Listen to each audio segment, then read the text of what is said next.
jatuh gitu Bu. Jadi setelah sakit lutut dan Ibu juga jatuh gitu. Nah, jadi saya tanya dulu ya Bu mengenai lutut Ibu ini. Lalu rasanya itu seperti apa yang udah sakit atau bagaimana gitu lututnya? Sakit Bu? Sakit dan apakah ada sedikit kelemahan dari kakinya Bu? Enggak, tidak gitu. Nggak ada ya. Lalu sudah pernah sakit lutut sebelumnya itu di sebelah kanan? Jadi sakit lututnya ada kekakuan Ibu ya. Sudah 1 bulan, kemudian juga ada pembengkakan dari lututnya juga Ibu ya. Lalu kemudian ada sedikit istilahnya kelainan begitu Bu? Ya. Ada bengkok gitu. Baik, jadi agak bengkok gitu ya. Jadi karena Ibu merasa sakit Ibu ya, dengan lama-lama terjadi kelemahan dari kaki Ibu, akhirnya waktu jalan mungkin ada ketidakstabilan dari kaki Ibu. Karena Ibu itu tadi kan sempat jatuh Ibu ya, lalu jadi terjadi sedikit baal gitu Bu, berkelap gitu Bu. Lalu apakah Ibu sudah pernah berobat? Belum. Oke, baik Ibu. Karena itu Bu, nanti saya akan periksa ortopedi dulu ya. Baik, apakah Ibu bersedia Bu? Bisa. Selanjutnya melakukan cuci tangan dengan 6 langkah WHO. Pertama, kita harus memastikan air dalam keadaan mengalir. Lalu basahi tangan kita. Ambil sabun sekitar 5 cc. Lalu usapkan sabun pada telapak tangan. Lalu gosokkan jari-jari tangan dengan posisi mengunci.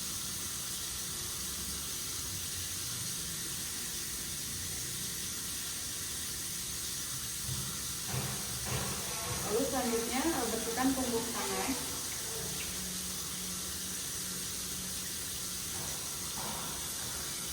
Dan sebaliknya.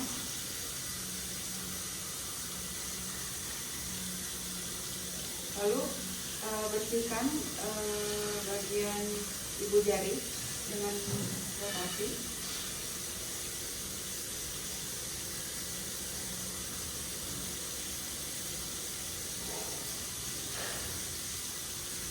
Lalu patupkan jari dan bersihkan telapak tangan.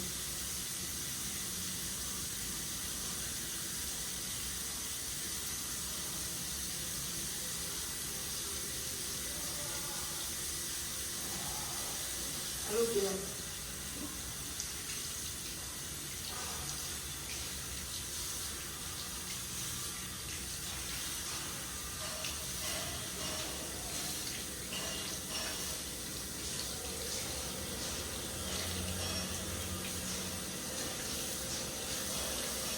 Setelah itu keringkan menggunakan tisu.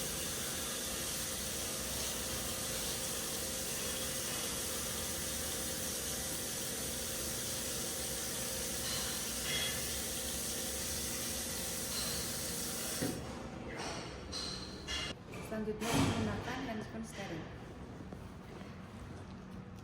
Kita akan menggunakan sarung tangan atau handphone steril dengan teknik skin to skin dan glove to glove.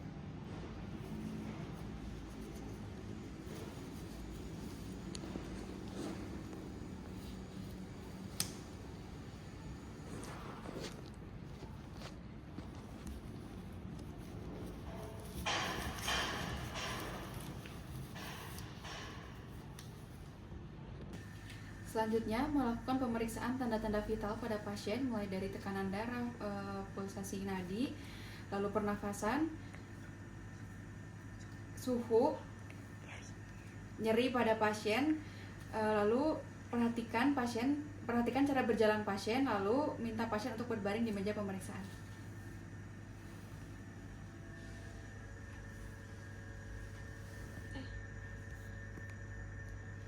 Di sini kita akan melakukan pemeriksaan yang pertama, yaitu look. Pertama kita melihat deformitas pada pasien. Kita lihat dari kaki kanan dan kaki kiri. Kita bandingkan apakah ada pemendekan dari kaki yang kita periksa atau tidak. apakah ada misalnya deformitas atau akumulasi, apakah juga ada kelainan rotasi saat kita lihat. Lalu lihat pada kulit. Kemudian kita lihat apakah ada kebiruan, luka. Jika ada luka, maka lukanya perlu diukur. Lalu apakah ada jaringan parut atau perubahan warna lain pada kulit. Lalu kita lihat bentuknya. Kita lihat apakah ada memar di area trauma. Kemudian jika kecelakaan sangat lama, berbulan-bulan, kita bisa lihat adanya muscle Washington atau atropik. Lalu selanjutnya ada pemeriksaan feel. Di sini pada kulit kita raba apakah kulit dingin atau tidak, dinginnya asimetris dan apakah ada nyeri tekan. Lalu kita lihat benjolannya mulai dari ukuran, batas, konsistensi, mobilitas, nyeri tekan. Kita periksa apakah ukurannya sama, batasnya tegas, dan apakah ada nyeri tekan. Lalu kita lihat efusi pada sendi. Kita lihat sendi pada lutut. Ini kita periksa fleksi dan ekstensi. Punten ya Ibu.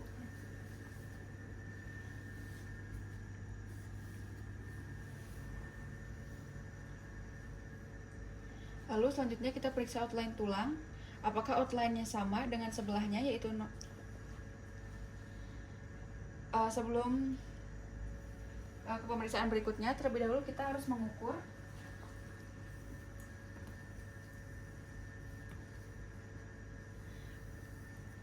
outline tulang. Apakah outline-nya sama dengan sebelahnya, itu normal. Kemudian kita bisa ukur panjang kaki. Caranya kita temukan dulu sias atau tonjolan tulang sias.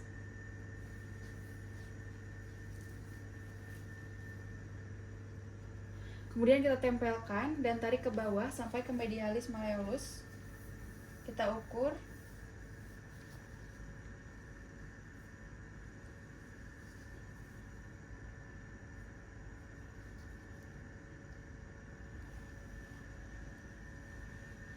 Baik, ukurannya ada di 89. Lalu kita ukur ya untuk kaki sebelahnya.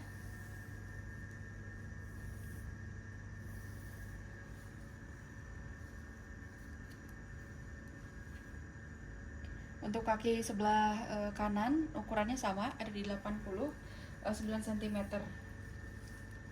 Lalu selanjutnya melakukan pemeriksaan pulsasi. Kita periksa apakah ada kelainan dari pembuluh darah dari kaki.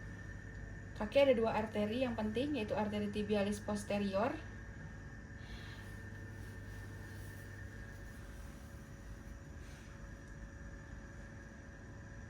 dan arteri dorsalis pedis.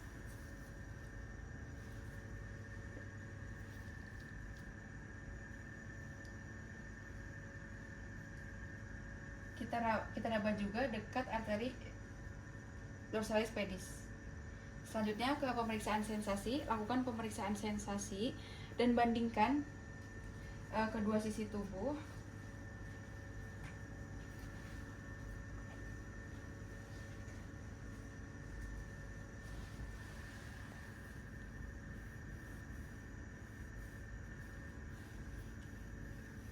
Apakah terasa, Bu? Terasa. Berarti kaki kiri dan kanan masih normal. Lalu kita lakukan pemeriksaan tenderness di lutut. Kita menentukan adanya ruptur ligamen apa tidak. Caranya itu dengan fleksi lutut, kemudian kita gerakkan, kita dorong dan kita tarik. Betul ya, Bu?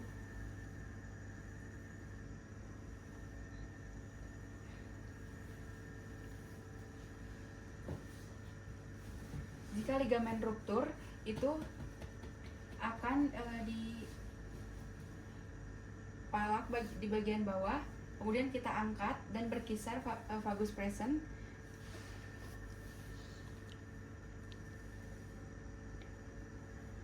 Sakit atau tidak, Bu? Kalau misalnya sakit, berarti ada ligamen yang ruptur.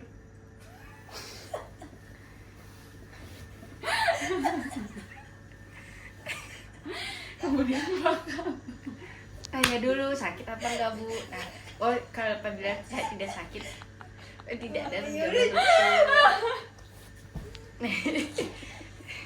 Tekiat. Gimana? Kamu remes kan? Remes naon? Iya kan? Remes betis lain. Iya anu.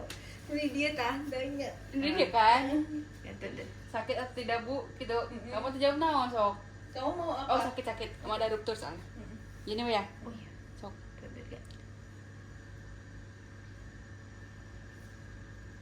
Selanjutnya melakukan pemeriksaan tenderness di lutut. Kita tentukan adanya ruptur ligamen atau tidak. Caranya. Kemudian kita angkat dan berkisar vagus present. Sakit atau tidak bu? Sakit tuh. Jika ligamen ruptur itu akan terasa sakit. Lalu tentukan apakah adanya minus injury atau tidak. Caranya dengan fleksi, kemudian kita tekan dari atas dan dari bawah.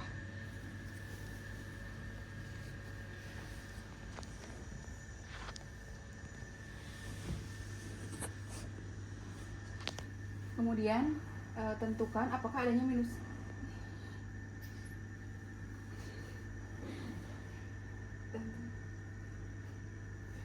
Tidur. Jadi kemudian kita tekan dari atas dan dari bawah. Hasil? Kita tekan dari atas dan dari bawah. Kemudian kita tekan dari atas dan dari bawah. Kemudian kita putar-putar sedikit. Kemudian kita putar-putar sedikit. Sakit atau tidak bu? Sakit. Kalau ada minus injury, dia akan terasa sakit karena tidak ada. Jika terjadi minus injury, dia akan terasa sakit. Selanjutnya kita periksa betisnya. Punten ibu ya. Kita pegang, lalu kita remas sehingga kelihatan dan bandingkan dengan sebelahnya.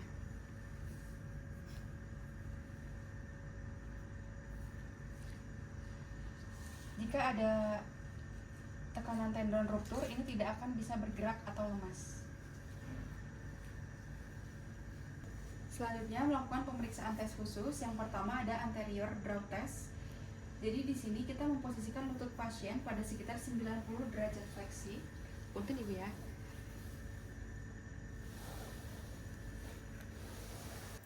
Selanjutnya melakukan pemeriksaan tes khusus pada knee joint. Jika terjadi trauma atau injury, kita melakukan tes yaitu ada drawer test, collateral ligament, dan meniscus. Lalu di ankle kita akan memeriksa Simmons test. Pertama kita akan melakukan tes pada knee joint dengan yang pertama ada anterior draw test. Di sini posisikan lutut pasien pada sekitar 90 derajat fleksi. Punten ibu ya. Lalu memeriksa berdiri di depan lutut pasien.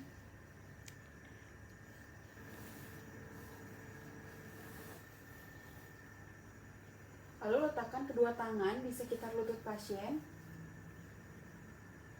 Tangan yang lebih dekat dengan pasien harus menahan bagian belakang betis, sedangkan tangan yang lebih jauh harus menempatkan tangan di bagian bawah paha pasien.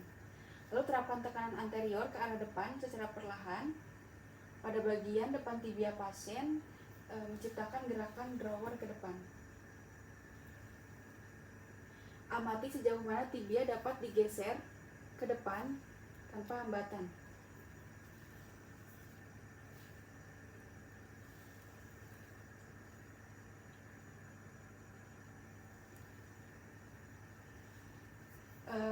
Hasilnya terdapat perasaan yang lunak atau berundak pada ujung gerakan.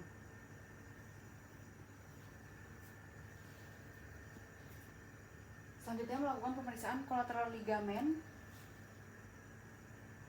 Di sini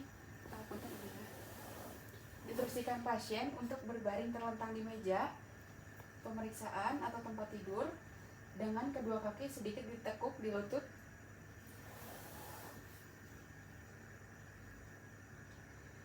Lalu pemeriksa berdiri di sisi lutut pasien. Posisikan lutut pasien pada sekitar 20-30 derajat fleksi.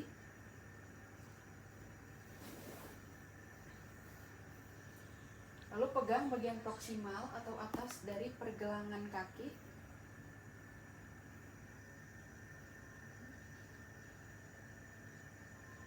Dengan pegang bagian proksimal atau seberang kaki pasien dengan satu tangan, lalu dengan tangan yang lain berikan tekanan varus ke arah dalam pada lutut pasien.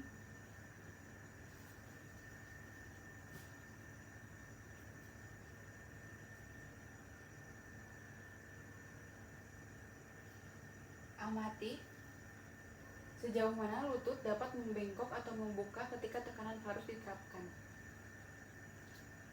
Hasilnya terdapat nyeri dan pergerakan yang berlebihan pada pasien. Selanjutnya melakukan pemeriksaan medial kolateral ligamen.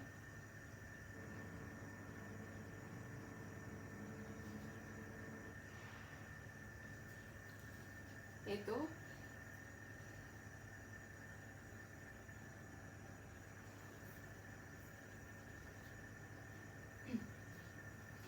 instruksikan pasien untuk berbaring terlentang di meja, lalu pegang bagian proksimal atau dari pergelangan kaki pasien dengan satu tangan.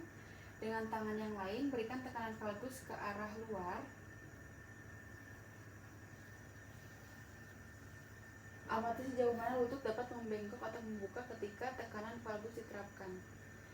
Hasilnya terdapat nyeri dan pergerakan. Selanjutnya melakukan pemeriksaan apply compression test. Instruksikan pasien untuk berbaring telungkup. Ibu punten boleh untuk posisi telungkup, Bu? Boleh.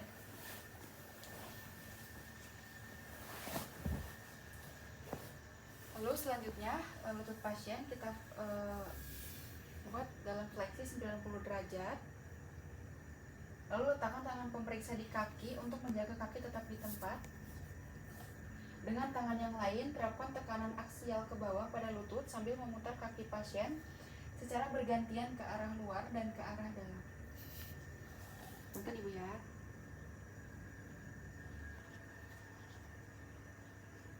Hasilnya normal, tidak terdapat nyeri. Punten Ibu. Lalu selanjutnya pada ankle kita akan melakukan Simmons test untuk menilai adanya ruptur tendon Achilles. Instruksikan pasien untuk berbaring telungkup atau berbaring miring dengan kaki yang akan diuji menggantung.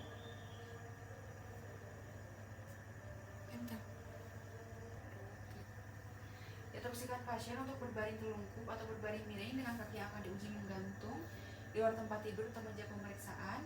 Lalu remas bagian betis atau otot gastrocnemius.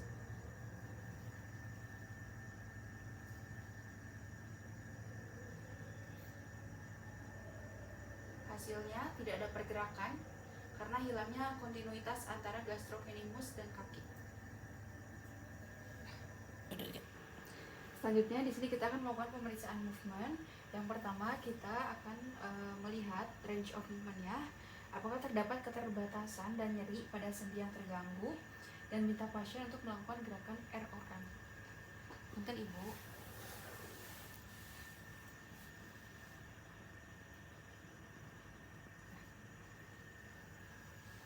Baik Ibu, boleh dilakukan yang tadi Ibu gerakannya.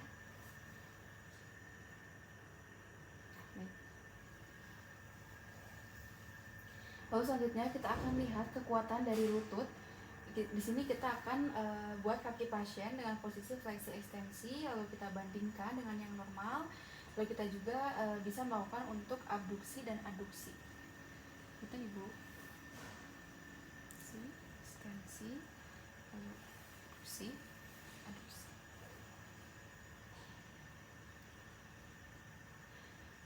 Lalu selanjutnya kita akan melihat kekuatan otot pada kaki pasien. Kita lihat apakah bisa menggerakkan oleh dirinya sendiri. Ibu punten boleh tolong angkat kakinya Ibu. Nah, kemudian tahan sebentar Ibu ya. Kemudian kita lihat mengenai kekuatan otot tersebut. Nah ini artinya M5 karena pasien bisa menahan kekuatan yang diberikan. Baik, alhamdulillahirrahmanirrahim, pemeriksaan telah selesai dilakukan. Jadi didapatkan hasil pertama pada pemeriksaan anterior draw test terdapat adanya perasaan lunak pada ujung gerakan. Lalu pada pemeriksaan medial collateral ligament injuri didapatkan nyeri dan pergerakan yang berlebihan, dan pada pemeriksaan Simon test didapatkan tidak ada pergerakan sehingga ibu ini ada kemungkinan didiagnosis adanya ruptur pada tendon Achilles. Mungkin sekian ibu yang dapat saya sampaikan. Sebelumnya apakah ada yang ingin ditanyakan, Bu? Tidak, Dok. Nah, baik ibu, kalau begitu saya tutup ibu ya. Sekian, wassalamualaikum warahmatullahi wabarakatuh. Hatur nuhun.